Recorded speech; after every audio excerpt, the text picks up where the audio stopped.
Hello everyone, welcome back to pharmacy classes. ये industrial pharmacy का preformulation chapter का lecture number 15 है और इसमें हम डिस्कस करने वाले हैं ड्रग के फिजिकल प्रॉपर्टी के अंदर उसकी सॉल्युबिलिटी एनालिसिस में कॉमन आयन इफेक्ट के बारे में। इसके पिछली वाली वीडियो में हमने डिस्कस किया था पीएच सॉल्युबिलिटी प्रोफाइल के बारे में। अगर आपने उस वीडियो को नहीं देखा है, ऊपर दिए गए आई बटन पर क्लिक करके आप उस वीडियो को देख सकते हैं। आइए अब हम कॉमन आयन इफेक्ट के बारे में स्टडी करते हैं। साथ ही हम ये भी देखेंगे कि फार्मास्यूटिकल इंडस्ट्री में कॉमन आयन इफेक्ट किस प्रकार का इंपॉर्टेंट रोल प्ले करता है। हमारे पास एक सॉल्यूशंस है, अगर उस सॉल्यूशंस में वीक इलेक्ट्रोलाइट एवं स्ट्रॉन्ग इलेक्ट्रोलाइट को ऐड करते हैं तो ये जो वीक इलेक्ट्रोलाइट है इसके डिसोसिएशन को सप्रेस कर देता है स्ट्रॉन्ग इलेक्ट्रोलाइट।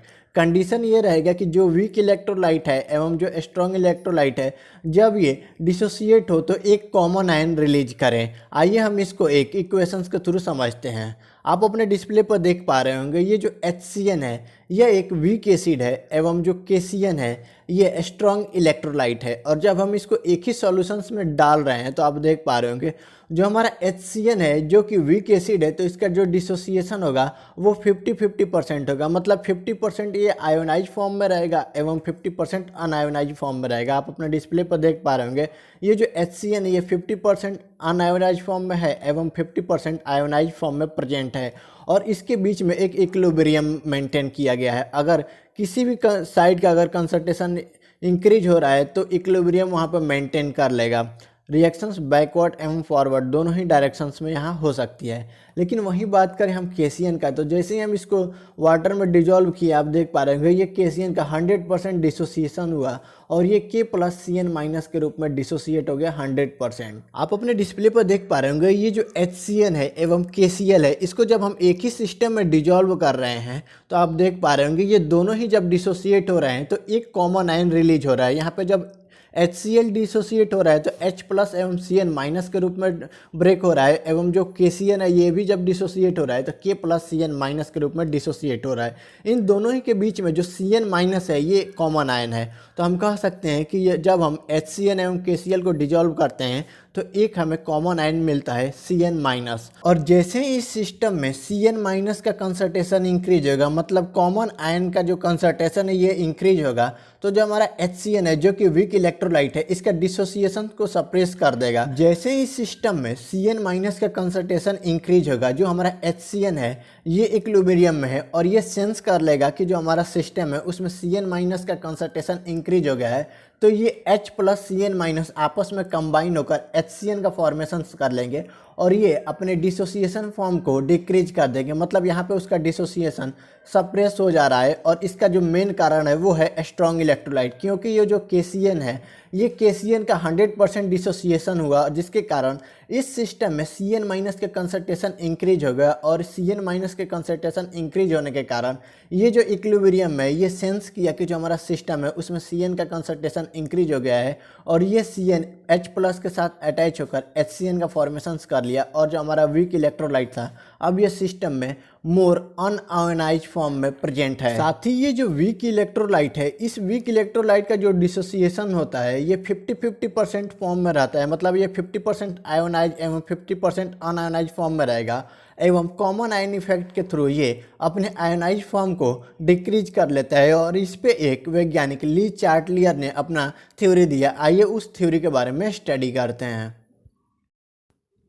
आइए अब हम ली चार्टलियर प्रिंसिपल के बारे में स्टडी करते हैं। ये जो वैज्ञानिक है ली चार्टलियर इन्होंने अपने थ्योरी में कहा था कि जो वीक इलेक्ट्रोलाइट है अगर इसको हम वाटर में डिजॉल्व करते हैं तो इसका डिसोसिएशन 50% होगा। मतलब ये 50% आयोनाइज फॉर्म में होगा एवं 50% अनआयोनाइज फॉर्म में होगा। आप देख पा रहे होंगे यहाँ पे जो HCN है ये एक वीक एसिड है और जब इसका हम वाटर में डिजॉल्व कर रहे हैं तो आप देख पा रहे होंगे ये H+ एवं CN- के रूप में ब्रेक हो रहा है। लेकिन यहाँ पे जो आयोनाइज फॉर्म है उसका 50% ही कंसंट्रेशन है एवं अनआयोनाइज फॉर्म का भी 50% कंसंट्रेशन है और इन दोनों के बीच में एक इक्विलिब्रियम मेंटेन है। मतलब किसी भी का कंसंट्रेशन अगर बढ़ा तो वो अपने आप को मेंटेन कर लेगा। आइए हम इसको समझते हैं। आप देख पा रहे होंगे यहाँ पे जो अनआयोनाइज फॉर्म में है अगर HCN अगर इसके कंसंट्रेशन को हम किसी तरह इंक्रीज कर दें तो ये जो रिएक्शन है ये फॉरवर्ड डायरेक्शंस में मूव होगी। मतलब ये HCN का ब्रेकडाउन होगा, आयनाइजेशन होगा H+ एवं CN- के रूप में।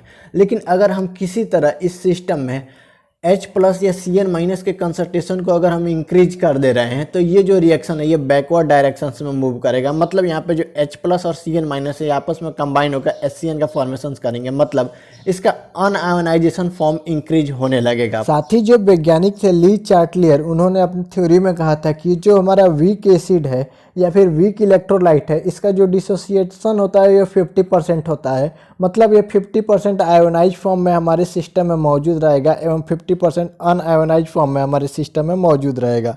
लेकिन अगर इसी सिस्टम में कोई स्ट्रॉन्ग इलेक्ट्रोलाइट ऐड किया जाए, आप देख पा रहे होंगे यहाँ पे जो हमारा KCN है ये स्ट्रॉन्ग इलेक्ट्रोलाइट है और ये भी जब डिसोसिएट हो रहा है तो इसका 100% डिसोसिएट हो रहा है क्योंकि ये स्ट्रॉन्ग इलेक्ट्रोलाइट है और ये K प्लस एवं Cn- में डिसोसिएट हुआ। तो आप देख पा रहे होंगे जो हमारा KCN का डिसोसिएशन हुआ जिसके कारण इस सिस्टम में Cn रिलीज हो रहा है एवं जो हम HCN को डिसोसिएट किए तब भी H प्लस और Cn- इन दोनों के बीच में जो कॉमन आयन है वो Cn- है। और आप देख पा रहे होंगे इस सिस्टम में Cn- का कंसंट्रेशन इंक्रीज हो रहा है। इसका जो बेसिक रीज़न है वो है स्ट्रॉन्ग इलेक्ट्रोलाइट। स्ट्रॉन्ग इलेक्ट्रोलाइट के डिसोसिएशन के कारण ये पूरे सिस्टम में Cn का कंसंट्रेशन इंक्रीज हो गया, जिसके कारण ये जो इक्विलिब्रियम था ये अनस्टेबल हुआ और ये अपनी स्टेबिलिटी को गेन करने के लिए Cn- एवं H प्लस को कंबाइन करके HCN का फॉर्मेशन कर लेगा। मतलब जो हमारा वीक एसिड था इसका जो डिसोसिएशन फॉर्म था वो अब कम हो गया। मतलब हम कह सकते हैं कि जो हमारा वीक एसिड था उसका आयोनाइजेशन घट गया, अब ये अधिक मात्रा में हमारे सिस्टम में अनआयोनाइज फॉर्म में प्रेजेंट रहेगा। क्योंकि जो वैज्ञानिक है ली चार्टलियर, उन्होंने कहा था कि जब कॉमन आयन इफेक्ट आएगा जिसके कारण ये जो रिएक्शन है इक्विलिब्रियम है ये बैकवर्ड डायरेक्शन में शिफ्ट होगा। मतलब यहाँ पर H प्लस और Cn- आपस में कंबाइन होकर HCN का फॉर्मेशंस कर लेंगे और ये जो HCN है ये अनडिसोसिएटेड फॉर्म है HCN का। मतलब ये आयोनाइज नहीं है और ये वाटर में डिजॉल्व नहीं हो पाएगा, जो कि H प्लस और Cn- ये डिसोसिएटेड फॉर्म है और ये वाटर में डिजॉल्व हो जाता है। तो इस प्रिंसिपल के बेस पे हम कह सकते हैं कि जो हमारी ड्रग है, अगर ये ड्रग वीक एसिड या फिर वीक इलेक्ट्रोलाइट की तरह एक्ट कर रही है, मतलब इसका जो डिसोसिएशन है वाटर में ये 50% आयोनाइज फॉर्म में एवं 50% अनआयोनाइज फॉर्म में प्रेजेंट रहता है, तो इस ड्रग का जो प्री फॉर्मुलेशंस के दौरान सॉल्युबिलिटी स्टडी में कॉमन आयन इफेक्ट के बारे में स्टडी करना इम्पोर्टेंट है। क्योंकि अगर इस ड्रग को हम डिजॉल्व करते हैं वाटर में और हमारा जो एडिटिव या एक्सिपियंस है अगर उसको भी डिजॉल्व कर रहे हैं तो इन दोनों के डिजॉल्व होने से उसके डिसोसिएशन से कोई किसी प्रकार का कॉमन आयन तो नहीं रिलीज हो रहा है और इस कॉमन आयन के कारण जो हमारा ड्रग है जो कि वीक एसिड या वीक इलेक्ट्रोलाइट है इसका आयोनाइज फॉर्म डिक्रीज हो जाएगा। मतलब जो हमारा ड्रग है इसकी वाटर सॉल्युबिलिटी डिक्रीज हो जाएगी due to common ion effect. तो यही कारण है कि हमें प्री फॉर्मुलेशंस के दौरान सॉल्युबिलिटी स्टडीज में कॉमन आयन इफेक्ट की स्टडी करना रिक्वायरमेंट है। जब किसी ड्रग की आयोनाइज या उसके साल्ट फॉर्म की जो सॉल्यूशंस में सॉल्युबिलिटी लिमिटेड स्पेसिस में हो तो उस ड्रग की सॉल्युबिलिटी उसके पेयर्ड काउंटर आयन के कंसंट्रेशन ही सॉल्युबिलिटी डिटर्मिनेशन फैक्टर होगा। आइए हम इसको एक इक्वेशंस के थ्रू समझते हैं। आप अपने डिस्प्ले पर देख पा रहे होंगे ये जो हमारा concentration of BH plus Cl- है ये सॉलिड फॉर्म में है और ये एक वीक साल्ट का है और इसका जो डिसोसिएशन है ये हमारे वाटर में काफ़ी कम है। क्योंकि ये एक वीक साल्ट है इसका जो डिसोसिएशन होगा ये 50% आयोनाइज फॉर्म में एवं 50% अनआयोनाइज फॉर्म में प्रेजेंट होगा। और आप देख पा रहे होंगे इसके आयोनाइज एवं अनआयोनाइज फॉर्म के बीच में इक्विलिब्रियम लाइक कंडीशन है।